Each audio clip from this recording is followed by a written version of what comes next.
le cours sur les probabilités. Alors, on va voir d'abord le vocabulaire.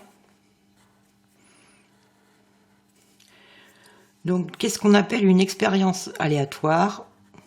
C'est une expérience dans laquelle va intervenir le hasard.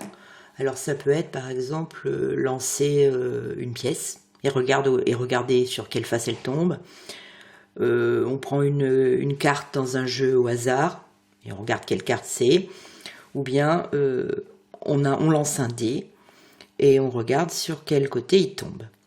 Chaque résultat possible va s'appeler une issue. Donc si je lance une pièce et que je regarde où elle tombe, eh bien j'ai deux issues possibles, puisque ce sera soit sur pile, soit sur face. Ici, dans l'exemple 1, je lance mon dé cubique et j'observe le numéro qui est inscrit sur la face du dessus. Donc cette expérience aléatoire, elle va comporter 6 issues. Les 6 issues possibles, c'est 1, 2, 3, 4, 5 ou 6.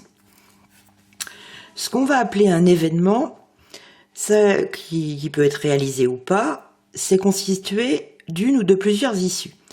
Par exemple, toujours avec mon dé, si je considère l'événement obtenir un multiple de 3.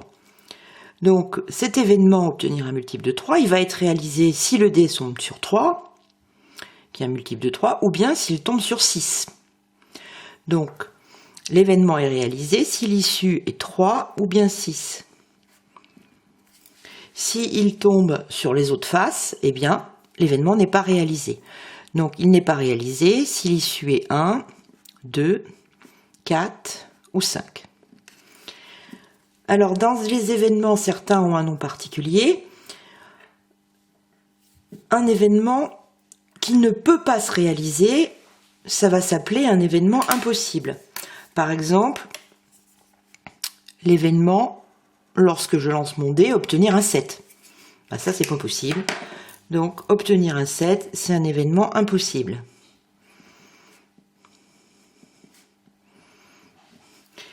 Et un événement dont on est sûr qu'il va se réaliser, ça va s'appeler un événement certain.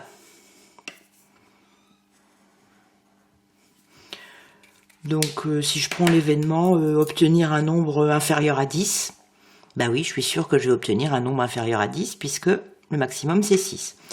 Donc, obtenir un nombre inférieur à 10, ça s'appelle un événement certain.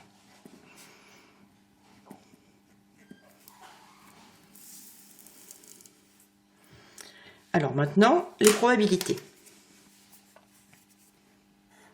C'est 28. Donc, dans une expérience aléatoire, si je lance mon dé, eh bien, je vois bien que comme j'ai 6 issues, j'ai une chance sur 6 d'obtenir un 2. Et on va dire que la probabilité d'obtenir 2, c'est 1 sur 6. Et on écrira P de 2 entre parenthèses, égale 1 sixième. Donc ça, c'est la fraction, c'est la valeur exacte. Ce 1 sixième, ben, si on veut une valeur approchée décimale, on obtiendra 0,1 et puis que des 6 après, donc 0,1667 par exemple. Et puis si on veut un résultat en pourcentage, eh bien ça ferait 16,67%. Parfois on va travailler avec Scratch qui vous donnera des valeurs approchées. Donc quand je lance mon dé, si toutes les issues ont la même probabilité, on va parler d'une situation équiprobable. Équi qui veut dire égal, donc ça veut dire toutes les issues ont la même probabilité. Donc si je prends les exemples, P de 1 c'est 1 sixième, P de 2 c'est 1 sixième, toutes les probabilités sont égales à 1 sixième. Donc si je fais la somme des probabilités de toutes les issues, j'obtiens 6 fois 1 sixième et donc ça fait 1. La somme des probabilités de toutes les issues, c'est toujours égal à 1. Alors, une probabilité, c'est un nombre qui va toujours être compris entre 0 et 1. Donc si je prends l'événement impossible que j'avais tout à l'heure, obtenir un 7.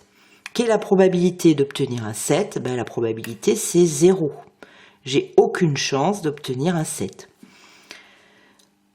Et l'événement certain, Quelle est la probabilité, mon événement de tout à l'heure, quelle est la probabilité d'obtenir un nombre plus petit que 10? Eh bien, je suis sûr d'obtenir un nombre plus petit que 10, donc la probabilité c'est 1. Donc la probabilité de l'événement impossible c'est 0, la probabilité d'un événement certain c'est 1. Maintenant, si je regarde une deuxième expérience aléatoire, j'ai une urne opaque qui contient 3 boules blanches et 5 boules noires. Une urne, c'est une boîte. Elles sont indiscernables au toucher et je vais tirer une boule au hasard. Combien est-ce qu'on a d'issues? Lorsqu'on va regarder la boule, soit elle est blanche, soit elle est noire. Donc il y a 2 issues, noire ou blanche.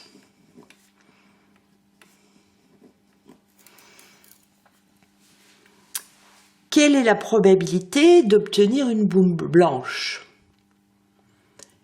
J'ai 3 boules blanches que je prends parmi 8 boules dans l'urne. Donc j'ai 3 chances sur 8 d'obtenir une boule blanche. Donc la probabilité d'avoir une boule blanche est de 3/8. Quelle est la probabilité d'obtenir une boule noire? Eh bien, j'ai 5 boules noires parmi 8 boules, donc j'ai 5 chances sur 8 d'avoir une boule noire. Ce qui va me donner une probabilité qui est de 5/8.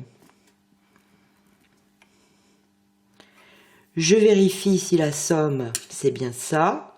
3/8 plus 5/8, eh bien ça va faire 8/8, c'est-à-dire 1.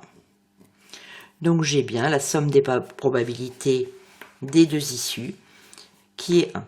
Donc là, les probabilités des 2 issues ne sont pas, les 2 issues ne sont pas équiprobables, puisque la probabilité d'avoir une boule blanche est plus petite que la probabilité d'avoir une boule noire.